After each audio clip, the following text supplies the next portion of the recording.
Behind peeling wallpaper and a polite English facade, John Christie was the neighbour you wouldn't notice until it was too late. When police finally did look close enough, they found 8 bodies in the garden, in the walls, and under the floorboards of 10 Rillington Place in 1953. And for 2 of them, an innocent man was hanged.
John Reginald Christie was born in Halifax in 1899, the kind of child who fades into the wallpaper, sickly and timid.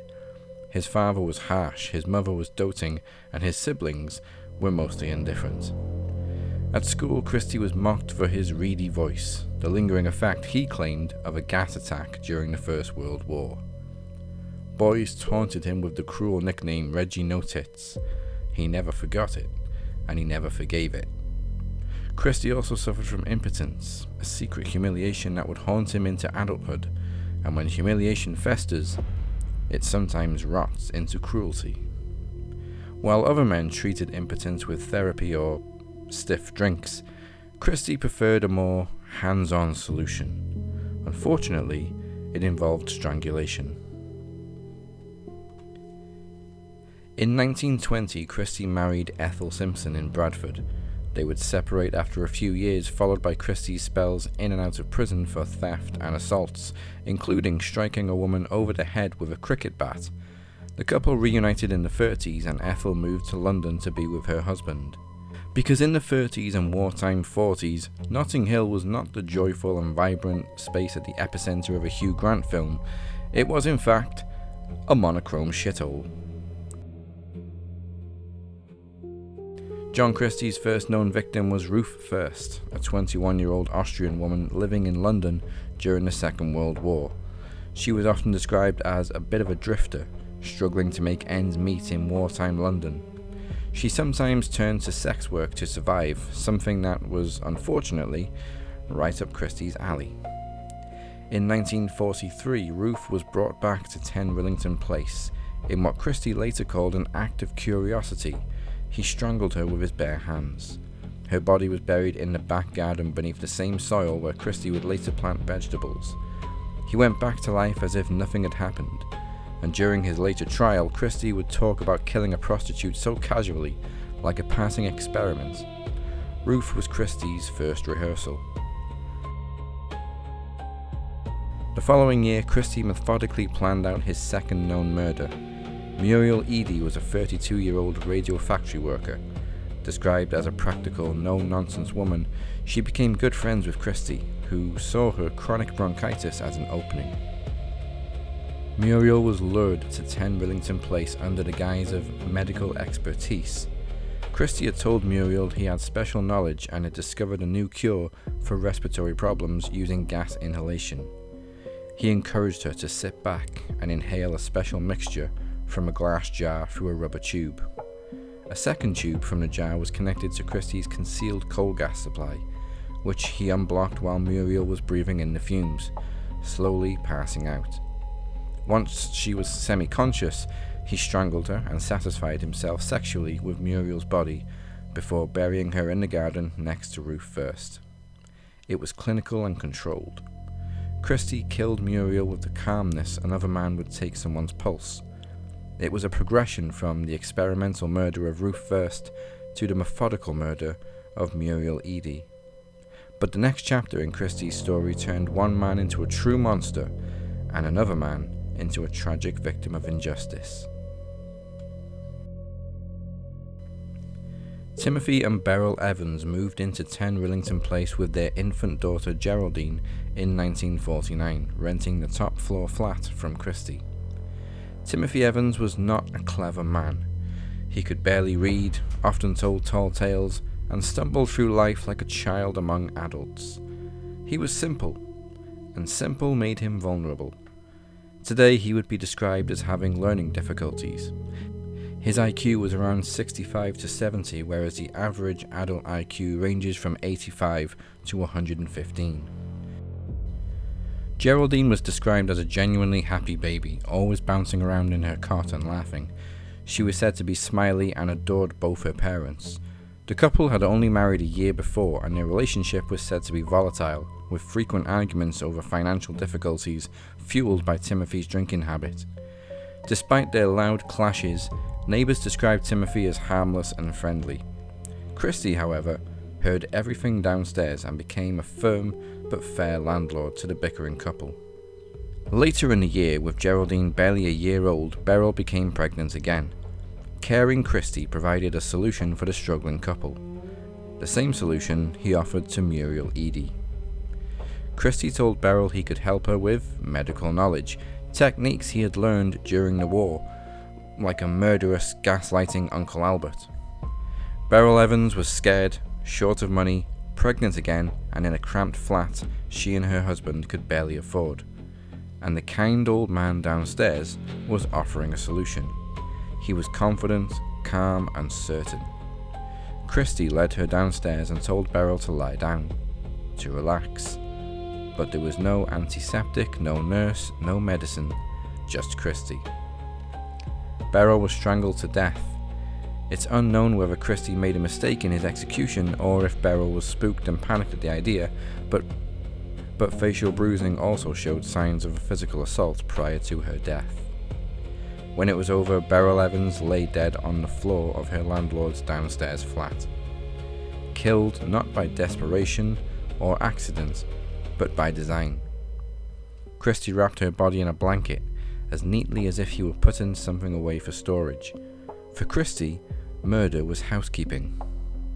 When Timothy Evans got home to 10 Rillington Place, Christie was waiting.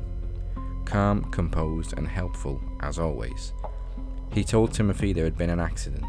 The procedure hadn't gone to plan. But he'd taken care of everything. He encouraged Timothy to disappear for a while, visit family, and it would all be covered up.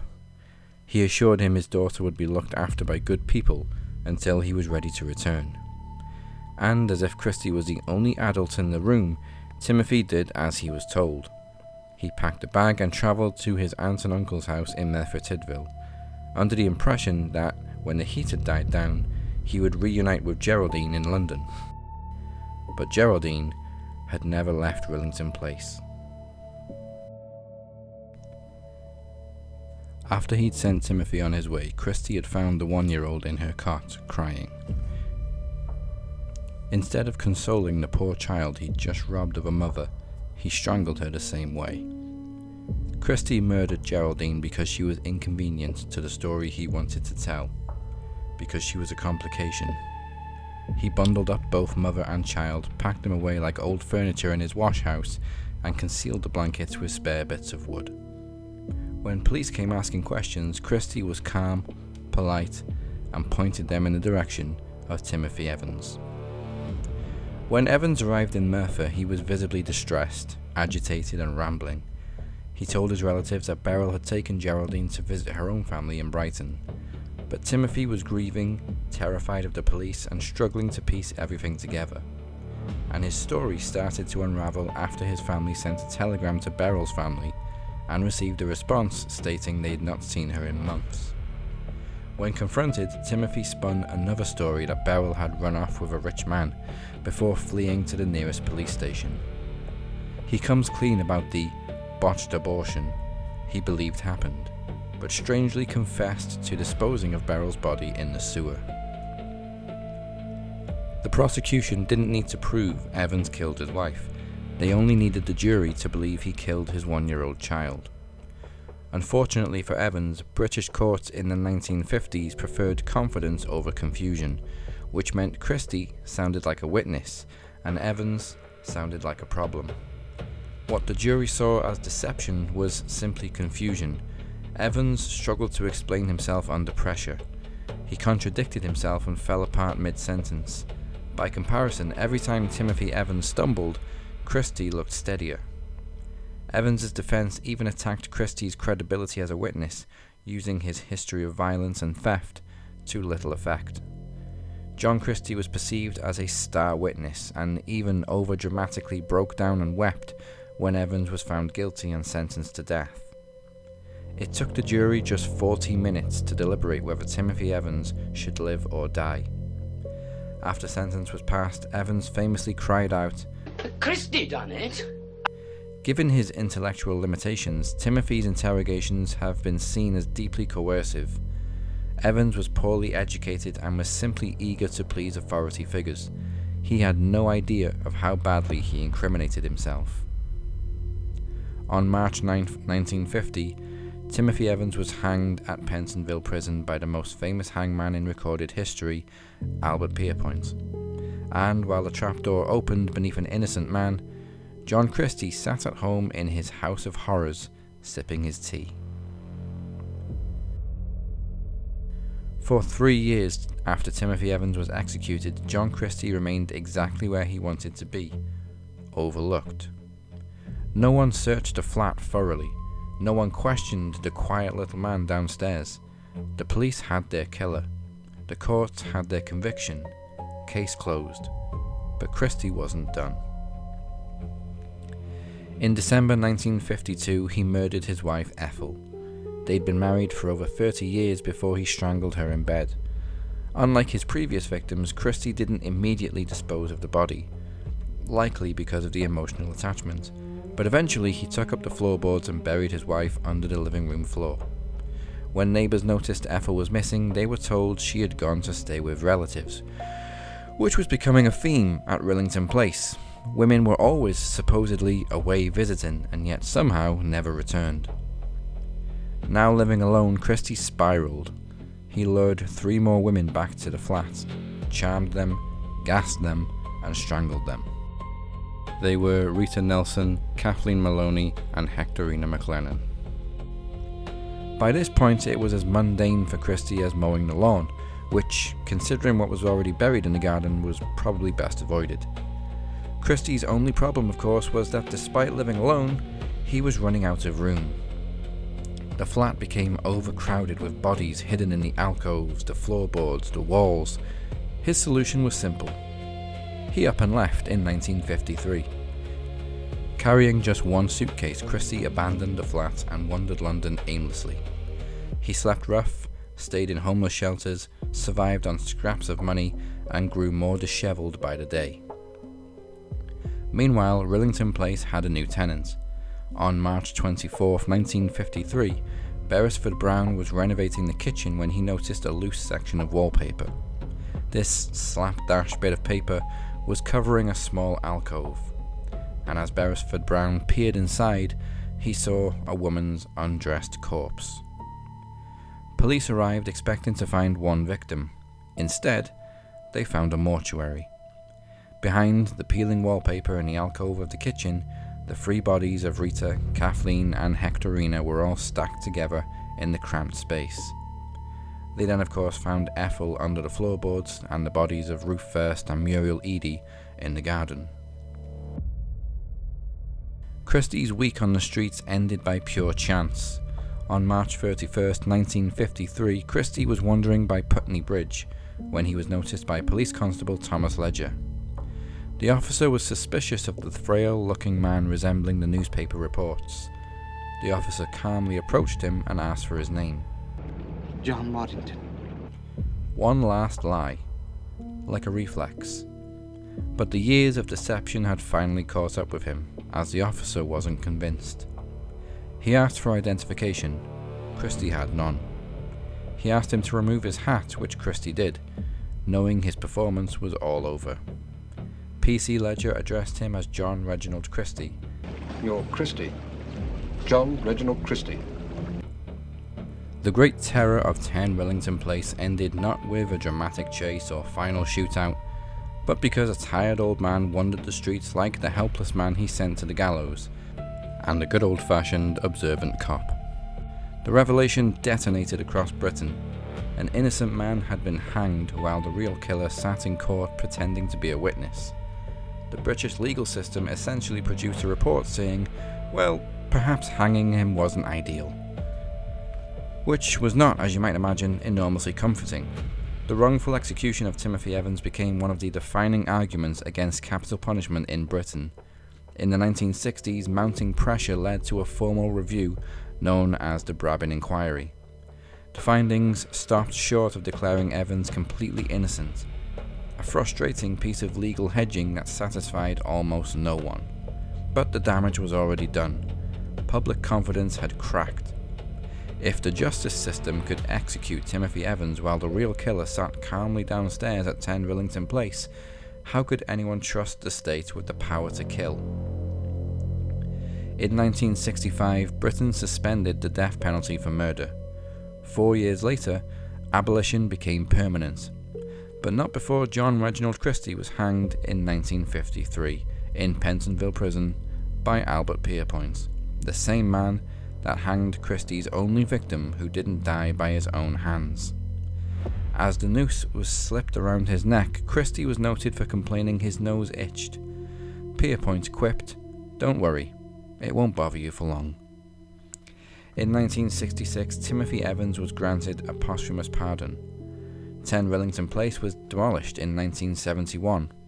The walls came down, the wallpaper disappeared, but the silence Christie left behind still echoes through British criminal history, and somewhere in that silence is the voice of Timothy Evans, still insisting, far too late, Christie done it. I actually started writing this episode right after producing the first episode on H.H. Holmes 8 months ago, but it's taken so long to complete, mainly due to the subject matter being so bleak. All true crime stories come from the shadows, but there was just something very despairing and gritty about John Christie's crimes. I actually became aware of his story many years ago, and I've always wondered why it isn't more commonly known, like the crimes of Jack the Ripper or Jeffrey Dahmer. There's actually 2 very good dramatizations of this story, such as the 1971 film starring the late greats Richard Attenborough and John Hurt as Christie and Timothy Evans, and also a 2016 miniseries starring the brilliant Tim Roth. And I recommend both of them if you'd like to see more of this story. Likewise, if this is your first time and you want to hear more, then you should also go back to the first episode of Homicidal Beasts on H.H. Holmes, America's first serial killer. Until then, make sure you like and subscribe, and I'll see you next time. 1997, in the Belgian city of Mons, body parts are found dumped around the city in plastic bags. Body parts, as it turned out, belonged to 5 women. Dismembered, scattered, impossible to ignore. Next time on Homicidal Beasts and Where to Find Them, the Butcher of Mons.